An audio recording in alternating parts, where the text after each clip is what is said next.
everyone, welcome to the third episode of Podcast. I am Jacob Ganlas, your podcast interviewer, and today we're here with.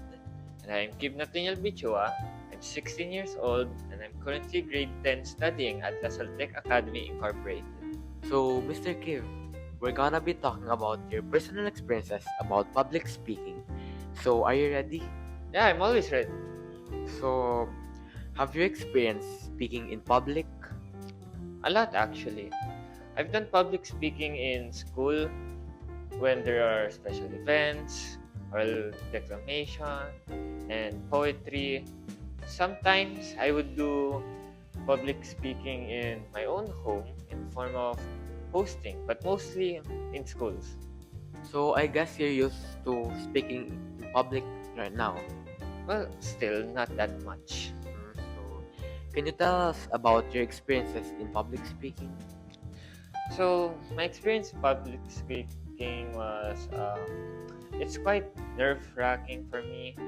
It makes your body shake or stop at that moment. Makes me wanna puke, you know. But we don't really have a choice. Everyone has to go through it. Actually, I have this prominent experience back when I was grade 8. Our teacher in grade 8 assigned us to do oral declamation, a piece of poetry. You have to recite that in front of our classmates. But we were roughly around 40 students, so there's a lot. So I was really scared. But the good news was it was done by pairs. So I quickly paired up with my friend to do the piece, and we agreed that we will take half of the piece each. I'll take the upper half, and he'll take the bottom half. So we memorized the piece throughout the week, and then an unfortunate timing happened when it was about our time to do the oral declamation because my friend got sick. So when he got sick, I had to memorize the other half really quickly, and the deadline was today. So I was like in a time rush, but I quickly memorized the piece, the bottom half of the piece. Although I was not sure that I could do it, but the teacher said I would be fine, and some of my friends were reassuring me. So after that, we did the oral declamation. It's my time. I froze a bit. It's like I wanted to cry, but I had to hide that. So, and then after that, I did the oral declamation. It went quite well and smoothly since some of my audiences were my friends that encouraged me to go. I only like missed one line that time, and so the teacher had to help me a little bit. But I was relieved it was all over and I'd still be getting my grades. And I hope the best for my friend. And yeah, that was one of my personal experience with public speaking. Oh, so that's indeed quite nerve-wracking, especially if you're alone. Yeah, it really is. So, how do you handle nervousness? So, I go a lot of ways to counter or handle nervousness. One of them would be taking deep breaths. Inhale, exhale before I get on the stage in front of everyone, before I start talking about my speech.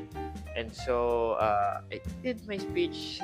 Sometimes I would think that at the end of the speech, you're free, you're safe, it will be relieving, and you're done.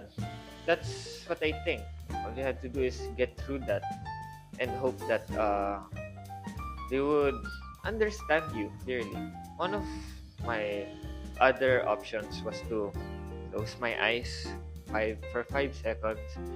I would count 5, 4, 3, 2, 1, and then flush out all those nervousness away.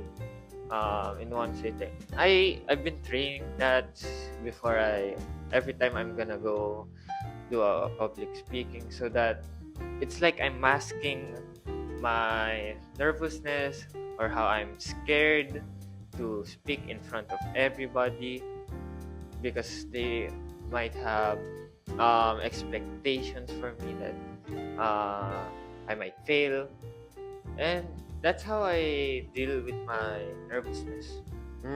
That's a nice thing to handle nervousness. So, how do you prepare when when you do public speaking? Yeah. So again, one of those, close my eyes, try 4, 3, 2, 1, and then flush out all the nervousness. I don't really prepare so much for my public speaking. Usually I would just memorize the speech, understand it, or I would sometimes do improv. As long as you understand the speech and you can convey it well to the audience and they can understand, that's what matters the most rather than just memorizing the whole thing. Um, but sometimes I would, before I get on stage, I would create like a mental image on my head where everyone's looking at me and I speak out my words, my speech. And so it helps me simulate the possibilities that I can account for when doing my public speech. So that's how I usually prepare. But sometimes it could need improvement because sometimes it would fail for me. I would still stutter, I would still blank out, and yeah. That's nice. So, Mr. Kiv, how do you engage with your audience when it comes to public speaking? So you want your audience to be captivated, interested, and entertained. Usually, when I want to entertain my audience, I would try to make gestures so that they wouldn't get bored at looking my mouth speak. Or sometimes I would crack jokes so they could laugh, and it would make the room or the space or the place more lively. But I also have a quite a soft voice, so what I try to do is try to make my voice louder because sometimes there would be some listeners that would sleep when they're listening to your speech. Wouldn't that get annoying? Mm, So, uh, and I want them to listen really well, not like how I speak and then the things that I spoke just comes out of their other ear. And to make it interesting, you have to make your piece interesting too as well, so that they can relate to you. That's also another thing. You want to relate with your audience. What do they prefer? What do they want? And such.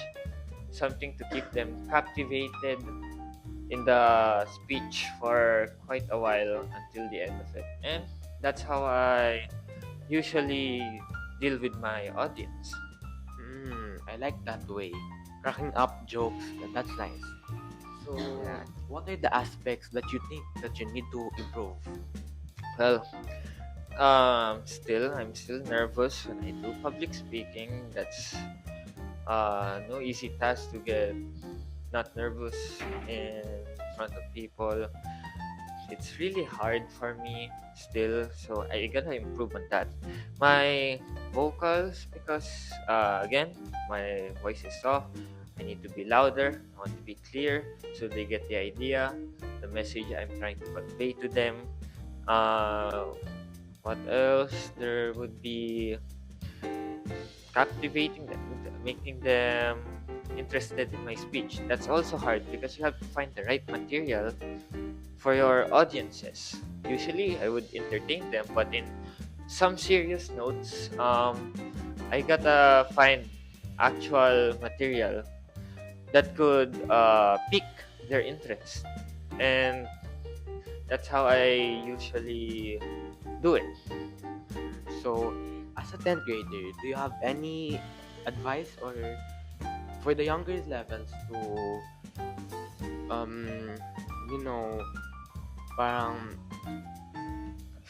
parang boost confidence when it comes to public speaking?